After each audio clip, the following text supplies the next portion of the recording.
But in this situation, one of them got murdered, another one got arrested, and all they did was pray.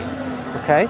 So then, would you say that this was like not so good advice for them to do? Should they have done something else? I think that was for then.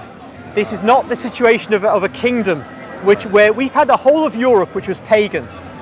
The Catholic priests and monks came and converted the kings as well as the ordinary people. Yeah.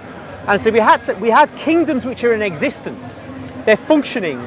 There's systems of law, their own English common law, the Dane law of the Danes, and all thriving societies in their own way, just needing to be enlivened by God the Holy Spirit to be brought to a new level.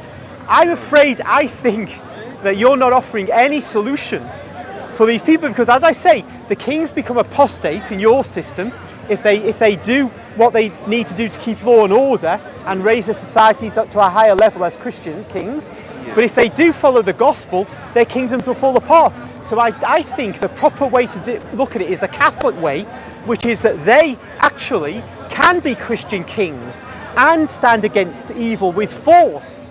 And it is God's will that the emperor wields a sword, as St. Paul and St. Peter say. Right, so what you're doing is you're asserting the covenants that God had with the other people. So it's as if, when God had a covenant with them, He provided protection as part of that covenant. Yeah. So now He's broken the covenant with Israel, and you'd think that any real covenant from God will also come with protection. But what I noticed that the churches, they're preaching that we're under the new covenant, but for some reason there's no protection with it. So, but they seem to think it's a covenant. And so because of that, to fix it, it's like what the Catholics have done is say, okay, we'll take over instead. We'll come in, come with the rules, and then we'll determine how the kingdom is set up and it's ruled, etc. But they're doing it without any kind of covenant, so it's like they're the ones running things, not God.